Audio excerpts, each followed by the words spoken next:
Assalamualaikum warahmatullahi wabarakatuh. Pada saat ini saya akan membawakan sebuah kisah Abu Nawas dengan harimau berjenggot. Hai Abu Nawas, seru Khalifah Harun ar-Rasyid. Sekarang juga kamu harus dapat mempersembahkan kepadaku seekor harimau berjenggot. Jika gagal, aku akan membunuh engkau. Kata-kata itu merupakan perintah sultan yang diucapkan dengan penuh tegas dan kegeraman. Dari bentuk mulutnya ketika mengucapkan kalimat itu jelas betapa sultan menaruh dendam kesumat kepada Abu Nawas yang telah berkali-kali mempermainkan dirinya dengan cara-cara yang sangat kurang ajar. Perintah itu merupakan cara baginda untuk dapat membunuh Abu Nawas. Ya tuanku, Syah Alam, jawab Abu Nawas. Semua perintah paduka akan hamba laksanakan. Namun untuk yang satu ini, hamba mohon waktu 8 hari. Baik, kata baginda raja. Alkisah, pulanglah Abu Nawas ke rumah. Agaknya ia sudah menangkap gelagat bahwa raja sangat marah kepadanya. Dicarinya akal supaya dapat mencelakakan diriku agar terbalas dendamnya, pikir Abu Nawas. Jadi aku juga harus berhati-hati. Sesampainya di rumah, dipanggilnya 4 orang tukang kayu dan disuruhnya membuat kandang macan. Hanya dalam waktu 3 hari saja kandang itu pun sudah siap. Kepada istrinya ia berpesan agar menjamu orang yang berjenggot yang datang ke rumahnya. Apabila Adinda dengar Kakanda mengetuk pintu kelak, suruh dia masuk ke dalam kandang itu, kata Abu Nawas sambil menunjuk kandang tersebut. Ia kemudian bergegas pergi ke musola dengan membawa sajadah. Baik, kata istrinya. Hai Abu Nawas, tumben lo sholat di sini, bertanya imam dan penghulu musola tersebut. Sebenarnya saya mau menceritakan hal ini kepada orang lain, tapi kalau tidak kepada tuan penghulu, kepada siapa lagi saya mengadu, jawab Abu Nawas. Tadi malam saya ribut dengan istri saya, itu sebabnya saya tidak mau pulang ke rumah. Pucuk dicinta, ular pun tiba, pikir penghulu tersebut. Kubiarkan Abu Nawas tidur di sini dan aku pergi ke rumah Abu Nawas menemui istrinya. Sudah lama aku menaruh hati kepada perempuan cantik tersebut. Hai Abu Nawas, kata si penghulu, bolehkah aku menyelesaikan perselisihan dengan istrimu itu? Silahkan, jawab Abu Nawas. Hamba sangat berterima kasih justru atas kebaikan hati tuan. Maka pergilah penghulu ke rumah Abu Nawas dengan hati berbunga-bunga. Dan dengan wajah berseri-seri diketuknya pintu. Diketuknya pintu terbuka, ia langsung mengamit istri Abu Nawas dan diajak duduk bersanding. Hai Adinda, katanya. Apa gunanya punya suami jahat dan melarat, miskin lagi pula Abu Nawas hidupnya tak karuan. Lebih baik kamu jadi istriku saja. Kamu dapat hidup senang, kamu akan hidup bahagia dan tidak akan kekurangan suatu apapun. Baiklah kalau keinginan tuan demikian, jawab istri Abu Nawas. Tak berapa lama kemudian terdengar pintu diketuk orang. Ketukan itu membuat penghulu belingsatan. Kemana aku harus bersembunyi? Ia bertanya kepada nyonya rumah. Tuan penghulu, jawab istri Abu Nawas. silahkan bersembunyi di dalam kandang itu tuh. Ia lalu menunjuk kandang yang terletak di dalam kamar Abu Nawas. Tanpa pikir panjang lagi, penghulu itu masuk ke dalam kandang itu dan menutupnya dari dalam. Sedangkan istri Abu Nawas segera membuka pintu. Sambil menengok ke kiri ke kanan, Abu Nawas masuk ke dalam rumah. "Hai Adinda, apa yang ada di dalam kandang itu?" tanya Abu Nawas. "Tidak ada apa-apa," jawab istrinya. "Apa itu putih-putih?" tanya Abu Nawas. Lalu dilihatnya penghulu itu gemetar keringat karena malu dan ketakutan. Setelah 8 hari, Abu Nawas memanggil 8 kuli untuk memikul kandang itu ke istana. Di Baghdad, orang gempar ingin melihat harimau berjenggot. Seumur hidup mereka jangankan melihat, mendengar harimau berjenggot pun belum pernah mereka saksikan. Kini Abu Nawas malah dapat seekor. Mereka terheran-heran akan kehebatan Abu Nawas. Tetapi begitu dilihat penghulu di dalam kandang, mereka tidak bisa bilang apa-apa selain mengiringi kandang itu sampai ke istana hingga menjadi arak-arakan yang panjang. Si penghulu malu bukan main kepalang. Di muka kemana hendak disembunyikan. Tidak lama kemudian sampailah iringan-iringan tersebut ke dalam istana. "Hai Abu Nawas, apa kabar?" tanya Baginda Sultan. "Apa kamu sudah berhasil mendapatkan harimau berjenggot?"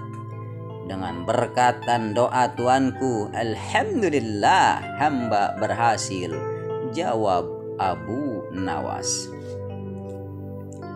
Maka dibawalah kandang itu ke hadapan Baginda. Ketika Baginda hendak melihat harimau tersebut, si penghulu memalingkan mukanya ke arah lain dengan muka merah padam karena malu. Akan tetapi kemanapun ia menoleh, kesitulah pula Baginda melototinya. Tiba-tiba Baginda menggeleng-gelengkan kepala dengan takjub, sebab menurut penglihatan beliau, yang ada di dalam kandang itu adalah penghulu musolak. Abu Nawas buru-buru menimpali, "Ya tuanku, itulah harimau berjenggot." Tapi Baginda tidak cepat tangkap. Beliau termenung sesaat. Kenapa penghulu dikatakan harimau berjenggot? Tiba-tiba Baginda bergoyang ke kiri dan ke kanan seperti orang yang berdoa. "Oh penghulu, ya tuanku Syalam," kata Abu Nawas. "Perlukah hamba memberitahukan kenapa hamba dapat menangkap harimau berjenggot ini di rumah hamba sendiri?" Iya, ujar Baginda sambil menoleh ke kandang itu dengan mata berapi-api. "Ya, aku maklum sudah."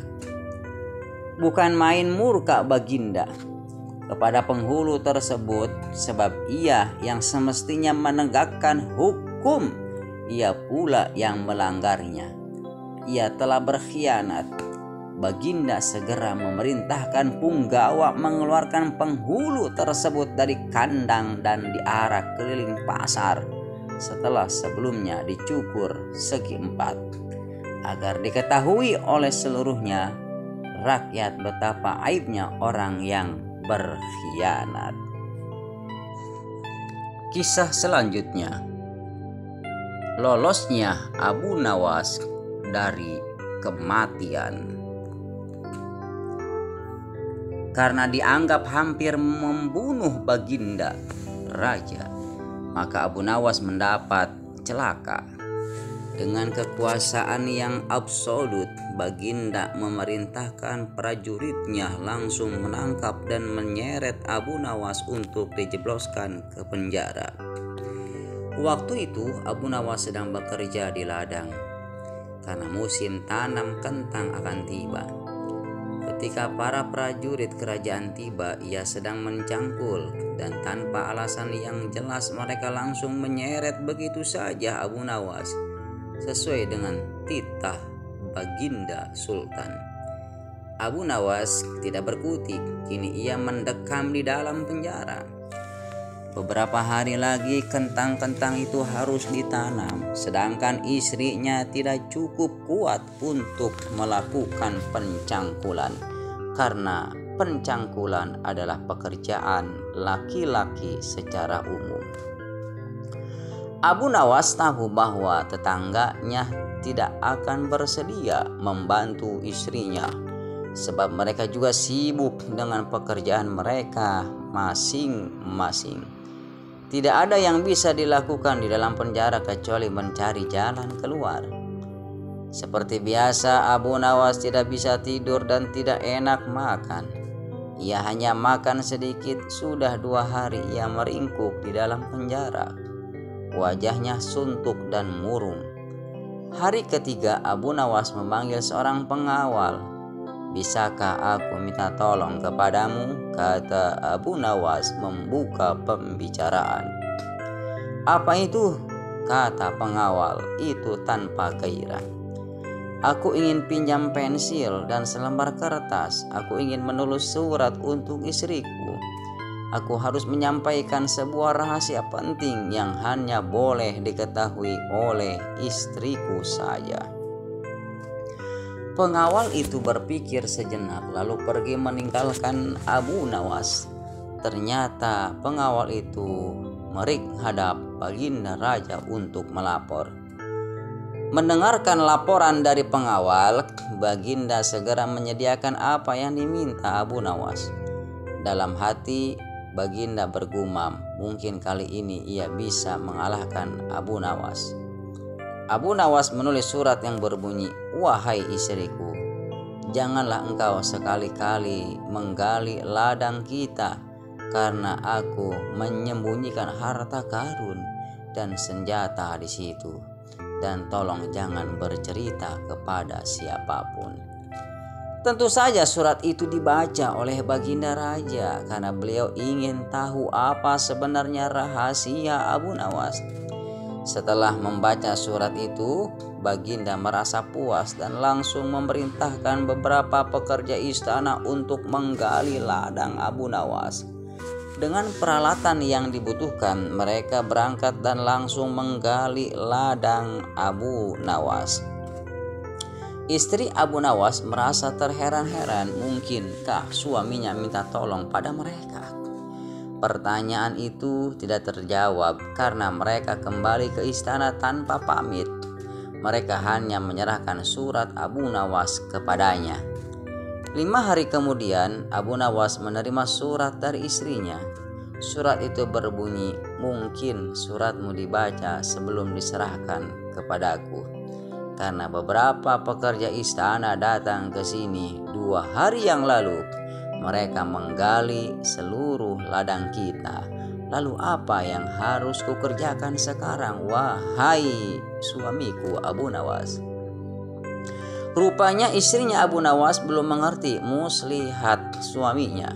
Tetapi dengan bijaksana Abu Nawas membalas, "Sekarang engkau bisa menanam kentang di ladang tanpa harus menggali, wahai istriku." Kali ini Baginda tidak bersedia membaca surat Abu Nawas kembali.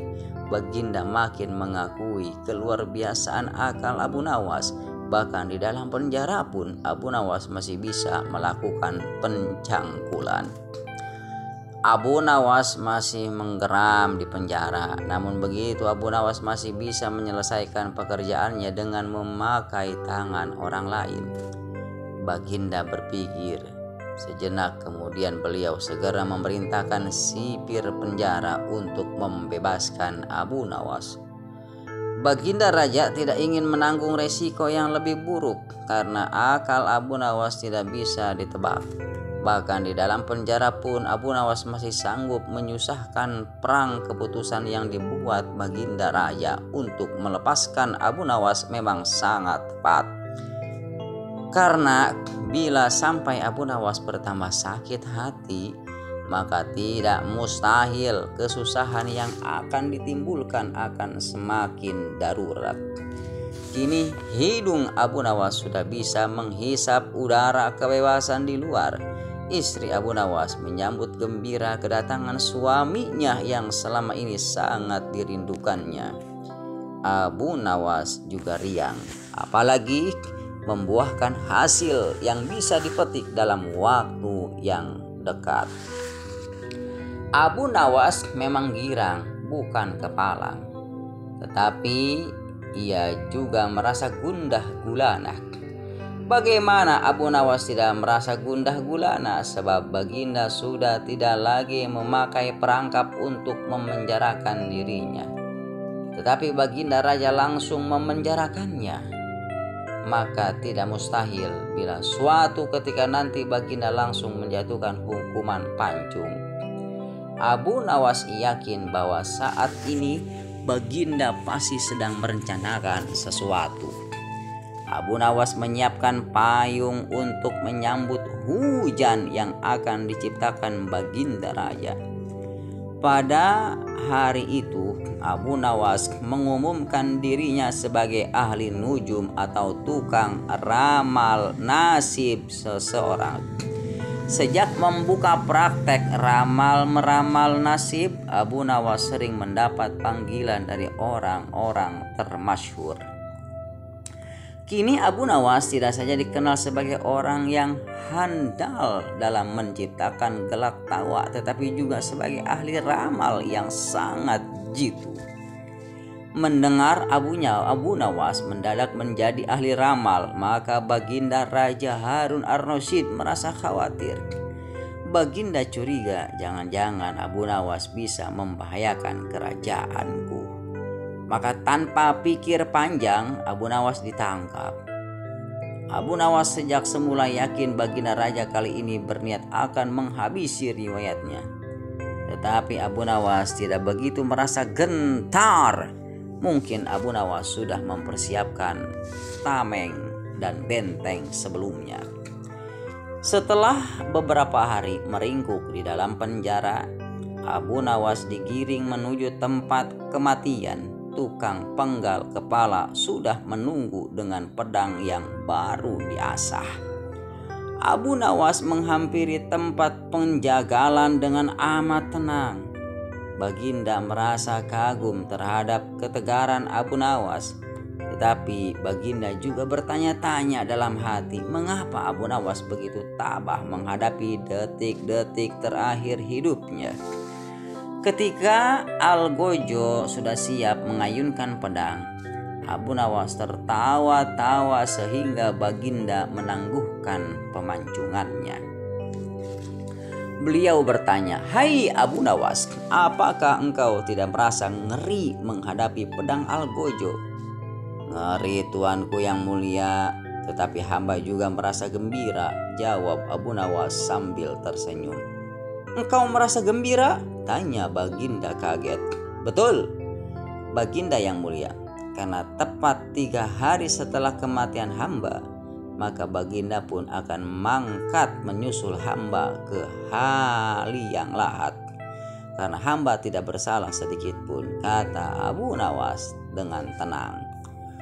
Baginda gemetar mendengar ucapan Abu Nawas dan tentu saja hukuman pancung dibatalkan. Abu Nawas digiring kembali ke penjara. Baginda memerintahkan agar Abu Nawas diperlakukan istimewa.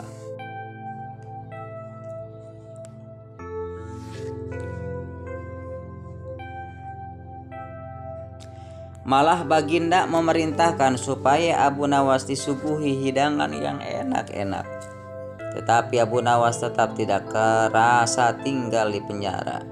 Abu Nawas berpesan dan setengah mengancam kepada penjaga penjara bahwa bila ia terus-menerus mendekam dalam penjara, ia bisa jatuh sakit atau meninggal. Baginda raja terpaksa membebaskan Abu Nawas setelah mendengar penuturan penjaga penjara.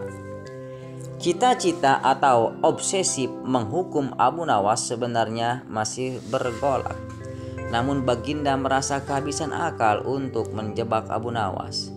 Seorang penasehat kerajaan kepercayaan Baginda Raja menyarankan agar Baginda memanggil seorang ilmuwan ulama yang berilmu tinggi untuk menandingi Abu Nawas. Pasti masih ada peluang untuk mencari kelemahan Abu Nawas. Menjebak pencuri harus dengan pencuri, dan ulama dengan ulama. Baginda menerima usul yang cemerlang itu dengan hati yang sangat bulat. Setelah ulama yang berilmu tinggi berhasil ditemukan, Baginda Raja menanyakan cara terbaik menjerat Abu Nawas. Ulama itu memberitahu cara-cara yang paling jitu kepada Baginda Raja. Baginda Raja manggut-manggut setuju. Wajah Baginda tidak lagi murung. Apalagi ulama itu menegaskan bahwa ramalan Abu Nawas tentang takdir kematian Baginda Raja sama sekali tidak mempunyai dasar yang kuat. Tidak seorang pun manusia yang tahu kapan dan di bumi mana ia akan mati, apalagi tentang ajal orang lain. Ulama andalan Baginda Raja mulai mengadakan persiapan seperlunya untuk memberikan pukulan fatal bagi Abu Nawas. Siasat pun dijalankan sesuai rencana. Abu Nawas terjerembab ke lubang siasat sang ulama. Abu Nawas melakukan kesalahan yang bisa menghantarkannya ke tiang gantungan atau tempat pemancungan. Benarlah peribahasa yang berbunyi sepandai-pandai tupai melompat, pasti suatu saat akan terpleset. Kini Abu Nawas benar-benar mati kutu. Sebentar lagi ia akan dihukum mati karena jebakan sang ilmuwan ulama. Benarkah Abu Nawas sudah keok? Kita lihat saja nanti. Banyak orang yang merasa simpati atas nasib Abu Nawas, terutama orang-orang miskin dan tertindas yang pernah ditolongnya. Namun derai air mata para pecinta dan pengganggu Abu Nawas tak akan mampu menghentikan hukuman mati yang akan dijatuhkannya. Baginda Raja Harun ar-Rasyid benar-benar menikmati kemenangannya. Belum pernah Baginda terlihat seriang sekarang. Keyakinan orang banyak bertambah mantap. Hanya satu orang yang tetap tidak yakin bahwa hidup Abu Nawas akan berakhir strategis itu, yaitu istri Abu Nawas. Bukankah Allah Azza wa Jalla lebih dekat daripada urat leher? Tidak ada yang tidak mungkin bagi Allah yang maha gagah, dan kematian adalah mutlak urusannya. Semakin dekat hukuman mati bagi Abu Nawas, orang banyak semakin resah. Tetapi bagi Abu Nawas malah sebaliknya, semakin dekat hukuman bagi dirinya, semakin tegar hatinya. Baginda Raja tahu bahwa ketenangan yang ditampilkan Abu Nawas hanyalah merupakan bagian dari tipu dayanya. Tetapi Baginda Raja telah bersumpah pada dirinya sendiri bahwa beliau tidak akan terkecoh untuk kedua kalinya. Sebaliknya, Abu Nawas juga yakin selama nyawa masih melekat maka harapan akan terus menyertainya. Tuhan tidak mungkin menciptakan alam semesta ini tanpa ditaburi harapan-harapan yang menjanjikan, bahkan dalam keadaan yang bagaimanapun gawatnya. Keyakinan seperti inilah yang tidak dimiliki oleh Baginda Raja dan ulama itu. Seketika suasana menjadi hening. Sewaktu Baginda Raja memberi sambutan singkat tentang akan dilaksanakan hukuman mati atas diri terpidana Abu Nawas. Kemudian tanpa memperpanjang waktu lagi, Baginda Raja menanyakan perintah terakhir Abu Nawas. Dan pertanyaan inilah yang paling dinanti-nantikan Abu Nawas. Adakah permintaan yang terakhir? Ada paduka yang mulia, jawab Abu Nawas singkat. Sebutkan, kata Baginda. Sudilah kiranya hamba diperkenankan memilih hukuman mati yang hamba anggap cocok, wahai Baginda yang mulia, pinta Abu Nawas. Baiklah, kata Baginda menyetujui permintaan Abu Nawas. Paduka yang mulia, yang hamba pinta adalah bila pilihan hamba benar, hamba bersedia dihukum pancung. Tetapi jika pilihan hamba dianggap salah, maka hamba dihukum gantung saja. Kata Abu Nawas memohon, engkau emang orang yang aneh. Dalam saat-saat yang amat genting pun engkau masih sempat bersenda gurau. Tetapi ketahuilah bagiku, sekali tipu muslihat, segala tipu muslihatmu hari ini tak akan bisa membawamu kemana-mana. Kata baginda sambil tertawa terbahak-bahak. Hamba tidak bersenda gurau paduka yang mulia, kata Abu Nawas. Bersungguh-sungguh baginda makin terpingkal-pingkal. Belum selesai baginda raja tertawa-tawa, Abu Nawas berteriak dengan nyaring, hamba minta dihukum pancung. Semua yang hadir kaget. Orang banyak belum mengerti mengapa Abu Nawas membuat keputusan begitu. Tetapi kecerdasan otak baginda raja menangkap sesuatu yang lain, sehingga tawa baginda yang semula berderai mendadak terhenti. Kening baginda berkenyit mendengar ucapan Abu Nawas. Baginda raja tidak berani menarik kata-katanya karena disaksikan oleh ribuan rakyatnya. Beliau sudah terlanjur mengabulkan Abu Nawas menentukan hukuman mati yang paling cocok untuk dirinya. Kini kesempatan Abu Nawas membela diri. Baginda yang mulia, hamba tadi mengatakan kalau hamba akan dihukum panjung. Kalau pilihan hamba benar, maka hamba dihukum gantung. Tetapi di manakah letak kesalahan pilihan hamba sehingga hamba harus dihukum gantung, padahal hamba telah memilih hukuman panjung? Olah kata Abu Nawas memaksa baginda raja dan ulama itu tercengang. Benar-benar luar biasa otak Abu Nawas ini. Rasanya tidak ada lagi manusia pintar selain Abu Nawas di negeri Baghdad ini. Abu Nawas akan mengampunimu. Abu Nawas, aku mengampunimu. Tapi sekarang jawablah pertanyaanku ini. Berapa banyak bintang di langit? Oh, gampang sekali tuanku. Iya, tapi berapa? 100 juta? 100 miliar? Tanya baginda raja. Bukan tuanku, cuma sebanyak pasir di pantai. Kau ini bagaimana bisa orang menghitung pasir di pantai? Bagaimana pula tuan raja orang bisa menghitung bintang di langit? Hahaha. Kau memang penggeli hati. Kau adalah pelibur laraku. Abu Nawas, mulai sekarang jangan segan-segan. Sering-seringlah datang ke istanaku. Aku ingin selalu mendengar lelucon-leluconmu yang baru. Siap baginda, tutur Abu Nawas.